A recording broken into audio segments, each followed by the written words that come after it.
Ah.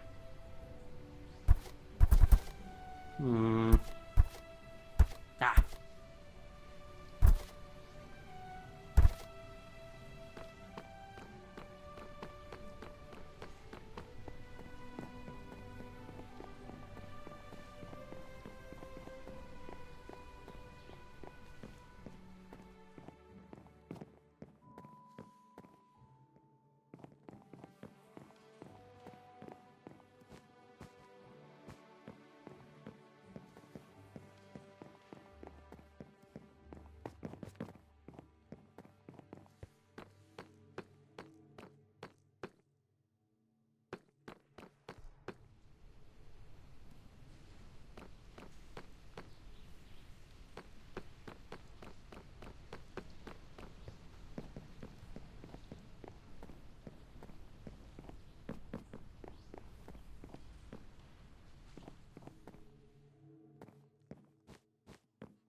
Ah.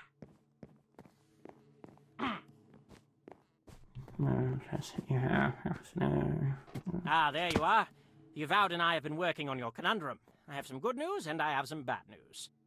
Do we have to hear the bad news? I'm afraid that they go hand in hand here. Let's hear the good news. Well, to begin with, we have found a way to safely separate Vair's soul from your body and put it back into his own while expelling the parasite that is latched onto him.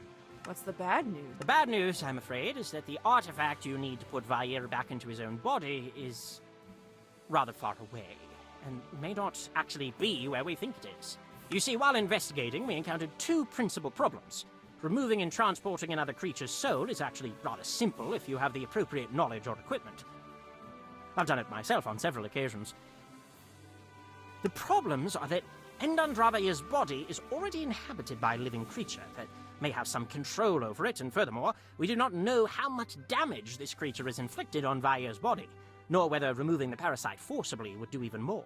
For all we know, removing the creature would kill Vair's body, and trying to put his soul back into it would be, well, pointless. He would simply die as any other creature does when their body expires. To address this, we tracked down an artifact known as the Rod of Alignment. Its relatively simple, if exceptionally powerful function, is to set things back into their natural intended state. It can only do so on a limited scale and needs time to recharge, but it should do the trick. What's the catch? The catch is that, like I said, we are not absolutely sure about where it is. We just have a very good guess that will at least put you on the artifact's trail. Will that be enough on its own? Yes, though depending on how powerful the parasite is, you will likely need to weaken the creature before the artifact can extract it. Living things can resist magical effects, but weakening the target will reduce its ability to do so. The rod was last seen in the possession of Mayastan Kimmerin, a morally dubious Dragonborn druid. Without getting into too many details, he was last seen with it in Icewind Dale when going to speak to a storm giant friend of his who lives in the area. There have not been any reports of the artifact since that visit, though Kimmerin has certainly left their mark on various places without it in the intervening time, so we think it may have been left in the storm giant's keeping. If not, then they may have an idea of where to find it. Where exactly is Ice? It's far to the north, beyond the spine of the World Mountain Range. It's about a 1,200-mile trip from here. You're kidding. It took me nearly 2 weeks to come even a tenth of that distance.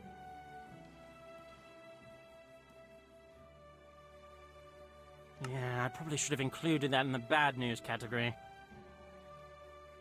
Who is Mayastan exactly? Mayastan is his Dragonborn clan name. Kimmerin has made a name for himself by protecting wild places and, well, destroying or sabotaging anyone that threatens them in any way. He has hurt a good number of people with his rather extreme methods. We should get going then. Well, there's a ship heading north in the next day or so. I arranged passage for you, though you will have to find other ships heading north on your own once this one stops in Waterdeep. Shouldn't be too troublesome this time of year. Oh, and one last thing. One of our occultists was able to identify those grinning creatures that you have encountered. They are called Grue, and are part of a large, mysterious category of creatures commonly called Starspawn. Whatever their purpose is here, it cannot be good. The few times the Starspawn Grue are mentioned in our books usually labels them as minions, shock troopers, and harbingers for even greater evils and agents of ancient mad gods.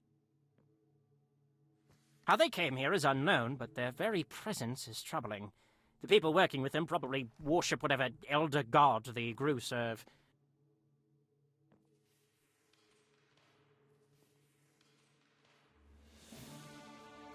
I suspect that you have found the cult of the Old Ones, which may explain why the man in the mask was interested in the devil cultists you found in Adros Tower. They would likely have similar goals and could be using similar resources.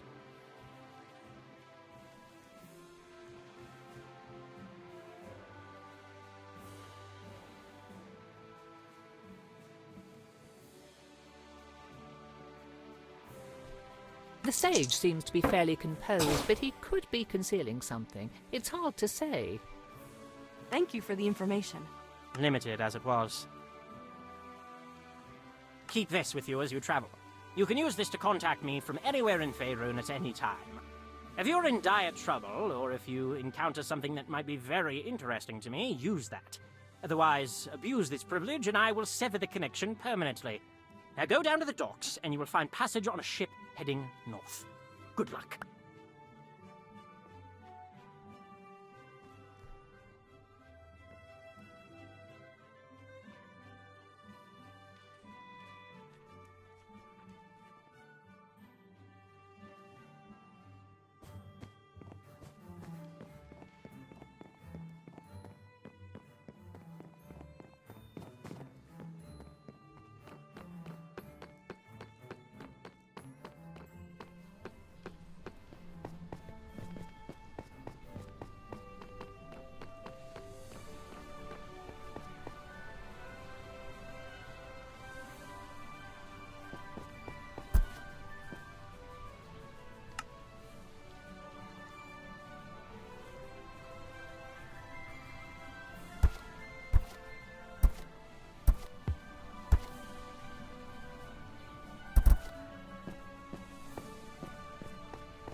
Need a lift?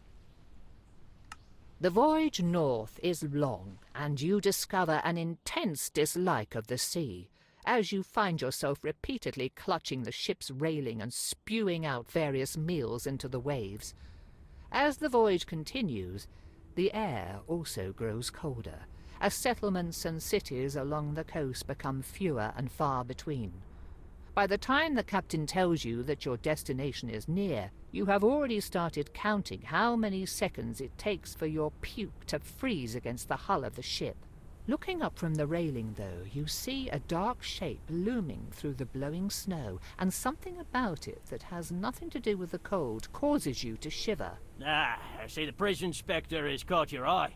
Best hope you don't find yourself going there anytime soon, unless you have business.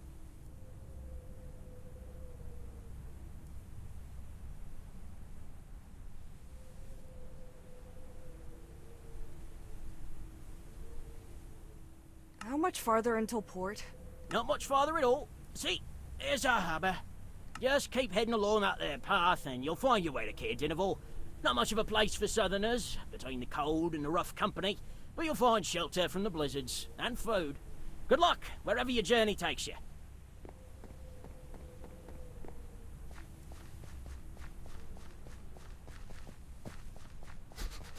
Oh, what a miserable place. How are you cold? I can hear you shivering. That doesn't make sense. I'm the one who has to walk through this. Oh, maybe because I am not simply a passive observer, and I am actually sharing your body. How many times must I explain this? Right, but shivering? Thought you needed your own body for that. Never mind. Why would anyone choose to live in such a dismal part of the world? Judging by what the captain said along the way, people who either don't want to be found or have nowhere else to go. Lovely. Well, if we are to keep our visit as brief as possible, I would suggest finding the nearest bartender or such who might have heard rumors of a giant.